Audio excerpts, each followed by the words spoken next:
Halare ti pot ko po do puto we ti pa ko di ko ga do pu we ti ha yai e hi ne tak sol le PPTV takสดค่ะเอาไว้กวยหลอtak สดพูดต่อแต่เวลาเลยผู้นำคิวบาสาบานหากสหรัฐบุกจะเอาชนะกองทัพอเมริกันให้ได้เอาไว้นี่มีtak สดคู่ต่อคิวบาอากอคู่เอาไว้หลอไว้ได้หนอแต่ไว้ได้ละอเมริกามีเฮข่าวว่าดูSaka Google man America to anil chulo awene me tagaso akuto no tagaso ni kwela da pe chinui lui ki to kichiku pe mu cha ko de chikinarin nui panik de lo kiu ba du me do da ko be le bana hu ba America ko ko ko ka ba da ta hu bu no ba chana ki do me ba thu to le ri ba ri choma da ma America de ne bai naเราประชาชนกินเนี่ยประเทศที่บ้านเนาะก็คู่ดูเตียวได้เลยตากมันเนก็ได้ที่อเมริกาโลตากซอกกูได้สุเมียเตียวได้เพมหาตนีเพที่ชิคุฟอนิเดอร์มิเกลดิอาสกาเนลเอาไว้มีเวลาคิวบาpresident เอาไว้ป่าพลาทอไว้ได้จะจ่าอีกแต่ไว้ได้เลยปฏิบัติก็ดูว่าตโลบาถ้าดูตายาตัวอเมริกาบะประชาชนกินดูซาหรอเนาะตาหรอเรืออเมริกาไม่เฮ็ดขับกันนี่ป่วยได้คิวบาประกำมันเนอเมริกานี่หรอเอาไว้นี่เด้อมีไว้ได้ตากระตูยิ่งชอบได้ก็มีไว้ได้ตากระตูฮิบาตะคาเลยเอาว่าที่พวกก็พูดที่ตอนแล้วว่าที่พวกก็พูดตาตึแต่ฉีตะรีเนาะเราที่ล้อนำไม่ก็คู่เรือดูนำว่ากระตูตากระตูเลยเอาไว้ได้มากับเพก็พอแล้วที่พวกก็พูดสาระเขาตากระซ้อนี่กวยไว้ได้สุเมียแต่ไว้ได้เพมิเกลดิอาสกาเนลเอาไว้กระตูตาคานี่เด้อกาไว้ได้สู่ชิกาเนาะเตตาเลกว่าอาดิอากาเมียเริ่มมูตะคามูดคันนี่ทบเอาไว้ได้คือชีเย็นนี่เลยอเมริกาชดถวยไว้ได้กว่าอุตพูน่ะตาดูตบลอนี่ก็ไว้ได้มีเลยเบออกพีเนาะเอาไว้ได้อยู่ก็ไว้ได้เลยการลุกรานเอาหมูเนาะทอปอแล้วมันได้เลยเนาะภายในคันนี่ภายในคันนี่เด้อเตไว้ได้กว่าอุตพูเกไว้ได้กว่าเคยมุยหาพลอคิวบาตะดูเลบาตาชดถวยอ่อนเลยอเมริกาดิต่อเดเอาไว้เกฮิชูกุไว้ได้ตาสูตากมอเลก็คู่ลอลีฟิเดลคาสโตรจิบุนี่หรอบาชนะกินี่เด้อตาก็สอเตวดาตาเลเซเพนี่ตบลอนี่เด้อตะเกทอปะทอบะเนาะอาคูตาดอนี่เด้อเตวดาเลเพเซตอเพนี่คันนี่ขอบเลตะเกทอปะทอบะนี่เด้อเอาไว้ได้คิวบานเนี่ยร้านนี้เนี่ยมันมีแต่โลเนาะตาก็สอนี่กวยไว้ได้เลยความพยายามที่ล้มเหลวครั้งนั้นทำให้ผู้นำการปฏิวัติคิวบาประกาศสนับสนุนลัทธิสังคมนิยมอย่างเปิดเผยเป็นครั้งแรกซึ่งก่อให้เกิดการเผชิญหน้าในยุคสงครามเย็นกับสหรัฐที่ยังดำเนินมาจนถึงทุกวันนี้เราสารพัดนี่สักเราวีล็อกคินเนี่ยแต่ว่าได้อเมริกากับคิวบานี่พลาเลตาแต่พวกมีลุสาบาเกทอไว้ได้สารึๆนี่หรอคูดตอนนี้เพนนี่อาคารเนี่ยคือเวทีผ้าปกติที่มาเลยมีก็เลยถอดาวไว้ได้ตาคูดตอนนี้เนี่ยกว่าเลยคูเกเลยเซิงตัวเพนนี่ค่ะก็คู่ลอลีเนี่ยว่าบาตาตัวมาฟิเดลคาสโตรนี่เกว่าก็คู่ตะมอกิมอโกบาเนาะตั้งซอกกวยไว้ได้สุเมียแต่ว่าความพ่ายแพ้ที่เอาหมูในปี1961ซึ่งเป็นหนึ่งในความล้มเหลวที่เห็นได้ชัดที่สุดของสหรัฐได้รับการยกย่องจากเจ้าหน้าที่คิวบานับตั้งแต่นั้นมาว่าเป็นช่วงเวลาอันยิ่งใหญ่ที่ทำให้การสนับสนุนการปฏิวัติของคาสโตรมั่นคงขึ้นเนาะเพตาตบลอนี่เดตกทุกคุยยาซูชิเตอร์เนาะเตไว้ได้ละอเมริกาอัตราชดถวยไว้ได้กว่าจะดูเลกฮีไว้ได้ตาสูตากมอเลคิวบาก็คู่ภายในคานี่เดสูไว้ได้คูดาเพนี่คานี่เดฟิเดลคาสโตรนี่บาตาซิโทปโตรลาปวาทิโปโกพูดอกว่าชดถวยอโกโกนี่หรอสารเพนี่นี่หรอลอฟิเดลคาสโตรนี่เดเอาไว้ลอชิโนนี่เลือกไว้ได้วิบลอนี้เนาะตั้งซอกเวกระโดไว้ได้แต่ไว้ได้แล้วคิวบาก็คู่คาอีเอาไว้เตกระโดไว้ได้จิจาอีเนาะอ้างถึงความตึงเครียดที่เพิ่มขึ้นกับรัฐบาลทรัมป์ว่าเราต้องเตรียมพร้อมที่จะต่อต้านภัยคุกคามร้ายแรงรวมถึงการรุกรานทางทหารเราไม่ได้แสวงหามันแต่เป็นหน้าที่ของเราที่จะต้องเตรียมพร้อม เพื่อป้องกันและหากมันหลีกเลี่ยงไม่ได้เราก็ต้องเอาชนะมันให้ได้เนาะเอาไว้ได้ดีอาสกาเนลนี่นะเอาไว้กระตูกระโดเวด้าจะจะอีคล้ายๆเนี่ยดิเตวดาคิวบาก็ตาพี่เชอเกทเวด้ากระโดอเมริกากะยอลีเนาะอาโคตาตอนนี้เดเตวดาเลยคล้ายๆบักบ้าอุกโตคาบาตาเลบาตบาปว่าเกเฮดุปว่าซี่เนาะเลสุตะกะปาเมนบ่ขอเลตาkle agata bubua ni peten tiba no basa na ki do te we aweni te meta le pa ha khu o do pelu ba o pa chhe ni o ba no ta kha lo wa me ma wa du te wada pa mu pada o le pa ka ba ma chhe ka da ki pa ka ba do ta de lo pa no ka ja ka no do te wada le เราก็ต้องเอาชนะมันให้ได้ปะกะบ้ามาอเมริกาตุเลอันเนอร์จะสื่อเนี่ยหรอวิวัฒนาเวสีก็ไว้น่าใจแต่ว่าตราบใดที่ยังมีผู้หญิงและผู้ชายที่เต็มใจสละชีวิตเพื่อการปฏิวัติเราก็จะได้รับชัยชนะเนาะแต่ว่าได้เลยเพปฏิบกอุดปปมุปควาเลกะโตคาตาเลกฮิลตาเลที่ก็ระปากหรือว่าอาศัยตอนดีนี้บรรดาเลยพวกอุดตามมาเนอขณะที่กลุ่มผู้สนับสนุนรัฐบาลคิวบา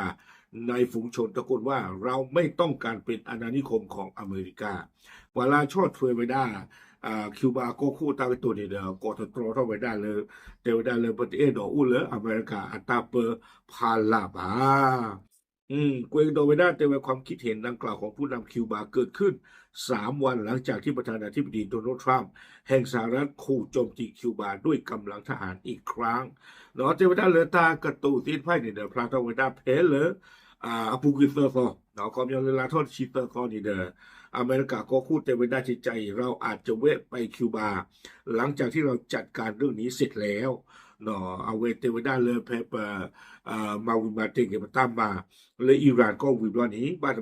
ปะกันเลยกันได้เรื่องคิวบาเอาไว้นี้มีเวลาอเมริกาก็คู่ตั้งตัวเพลาทอดชิเตอร์ซอลุยคิโตคิชิคืออาคู่ตลาดเพลนี่เวียล็อกคิเตอร์ซอนี่เด้อตึงนี่ยะอีเนาะเอาไว้ได้ชื่อคือก็หมอเพเลนี่ในเดเลคิวบาก็หมอสุเวซิฟานี่เดอุดอัตตาปะพลาโทเวดานี่หรอเนาะตาปะพลาโทสารเลือกำเริ่มเนาะมกระตูเฮงี้บากระตูเวดาเลยเจอได้บ่มีบ้าตาดึกว่านี่ประกำมันเด้อกันดาที่อเมริกาวิบล้อนี่คุยไว้ได้การข่มขู่คุกคามระหว่างสหรัฐและคิวบาทวีความรุนแรงขึ้นอย่างมากหลังจากการปฏิวัติทางทหารของสหรัฐในเวเนซุเอลาเมื่อเดือนมกราคมที่ผ่านมาเนาะแต่ไว้ได้เลยอเมริกาตามมาปริมาพุคิวบานี่ก็ข้อชูดูเราดูหรอบ้ามนึกคนแต่แหละแต่คือตื่นแล้วคิวบาต่อมานี่เด้ออเมริกาและพ่อมูดีโชไว้ได้เลยนิโคลัสมาดูโรเนาะเวเนซุเอลาก็คู่อาคูตาตอนนี้เด้อเพนี่อาคารนี่บักเตที่บ้านเลยนิโคลัสมาดูโรดอกคิวบาก็คู่คล้ายๆนี่เด้อมีดอบุดอตีดอฟูลตาลอเนาะอาคนนี่เด้อเกเท่าไว้ได้ตาลอบายูเลคิวบาก็ดุมือมาตาที่เด้อเอาไว้ได้อเมริกาตาเลพ่อมูดีมาดูโรนี่เด้อดอดสิญาสิก็คิวบาหมอเลปลอฟิดาอีเนาะเยเลพ่อมูดีเลยดาลินเนดาตนากีนี่ตะเบลจุเบลเข้ามาดอสิไว้ได้เฉจานี่หรอทั้งสองกวยไว้นับตั้งแต่การจับกุมมาดูโรรัฐบาลทรัมป์ได้ปิดกั้นการขนส่งน้ำมันทั้งหมดไปยังคิวบายกเว้นเรือบรรทุกน้ำมันรัสเซียลำหนึ่งที่ทรัมป์กล่าวว่าเขาอนุญาตให้แวะสู่เกาะในเดือนมีนาด้วยเหตุผลด้านมนุษยธรรมแต่ว่าสาธารณรัฐอเมริกาและพ่อมูลติไว้ด้านมาดูโรเวียล็อกคินิเดอเมริกาก็คนโดนัลด์ทรัมป์ปีกไว้ด้านฟูอักเลเลือกกันเลยหนึ่งไว้ด้านเลือกคิวบาเคนเลอร์ดอปฏิวัติเลือกคิวบาก็บ้าถึงเรือดอตากว่าตาเคดูมือเนาะเลฟูมันดูมันจากติดฟ้าในตัวอุ่นละบ่าบาซันตะกี้ดอนนี่เด้อเลตาคิดตัวเซิงตอคันนี้เนาะรัสเซียก็บ่ทีตะบิเฮ็ดต่อไปได้โซซีโซโลไปได้สู้เอาไว้คิวบาก็เนาะเพนี่ล่ะอเมริกาก็โคทรัมป์ที่เวลาตาเปลจิ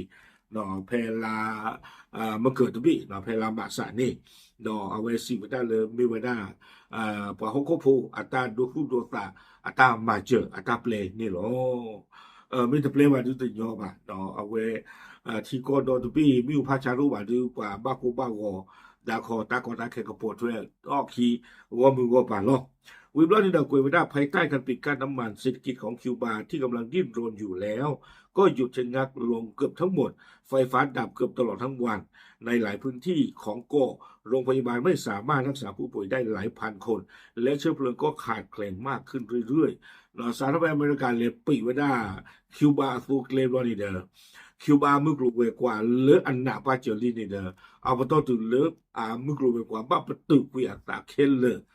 มีอูนี้แฮบุกโลตนิกเลของมีอูเตเฮบาวิบลอนี่เดเจวดาตาสาฮีตนาเกคอบโลเลมือพาชารุบานี้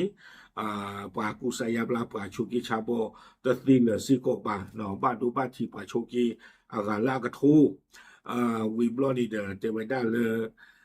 และเชื้อเพลิงก็ขาดแคลนมากขึ้นเรื่อยๆตาสูตาสวยบาขาดเสพองหาสู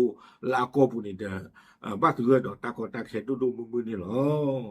กวยเกวดาลากเตอร์เจวดารัฐบาลทรัมป์เรียกร้องให้รัฐบาลคิวบาเปิดเกาะทั้งการเมืองและเศรษฐกิจนอกจากนี้ยังมีรายงานว่าเจ้าหน้าที่คิวบาบางคนรวมถึงดีอัสกาเนลควรลาออกจากตำแหน่งเพื่อเป็นส่วนหนึ่งของข้อตกลงอเมริกาก็พูดในเวคีโทเวด้าเลยเจวด้าคิวบาอากอนี่คือว่าเลยก็ว่าโอโทเวด้าหมอนอนเลยที่กีก็กีตะกปาไม่กีเริ่มมุกลูเวกว่าตะกปาไม่กีวีบลอนี่นะเอาเวเตกดอเวด้าจะจาอีเอาเวคิวบาคนนาบัตนนี่ตะเกรบ้านละอุ่นละอัลลอฮ์ประสูลละบ่เกรบ้านละปาติฟันเอกะบ้าหาทอกกุยเวด้านี่หรออะกูตาตอนนี้ละตนเตเวด้าละทรัมป์อัตตากะตูนไข่นี่เอาเวเอดอซีเวด้าโลซูดีอัสกาเนลละเมเวด้าคิวบาอากอคุกะไข่อีอูนี่หรอเอดอซีเวด้าละหานักกุยาของจิจานี่ว่าเนาะโอเคเอาไว้ในเดเมเวด้าปวกคิวบาที่ละพาอัตตาบายูบาบ่ยิชบ่ตานี่ดือก็โคนี่ดืออุดาก็โตชูอะปาทิโพก็โพสาตาหรอไม่มีเลยตาดือนอกก็นี่ดือตะมีกะตะลากีชมดาเลเมตาเลก็ดุมาเลนก็มันอเมริกาหมอคิวบาก็ตาก็ไข่ความมุกรู้กว่า10ปีจิบาไม่บาดือผาทอดาดีชมดามาไม่ได้ตะปีบาอะตอเจอหรอบ้านก็สูหรอชมบ่จันนี่หมออเมริกามีบ้าเลดูอิหร่านเลกโลคลิปว่าซะอาโกโกปาซัตนะกิชมดาเลไม่เลคิวบาก็อก็ดือเทว่าหมออยู่ชมดาตะโลสูตาสูเวอาโกโกเทตอดอิหร่านบาอยู่ชมจิจานี่โอเคเอาไว้นี่เดปะชมดาละแกเนาะจิบาเตยอโลเมกอบิเลอะพอนาลีเดโลตาตยอโดบานเมเลมาเกตอจิจานี่บลอเนาะโอเคติยาติพุนโกโพเทลอตามเลย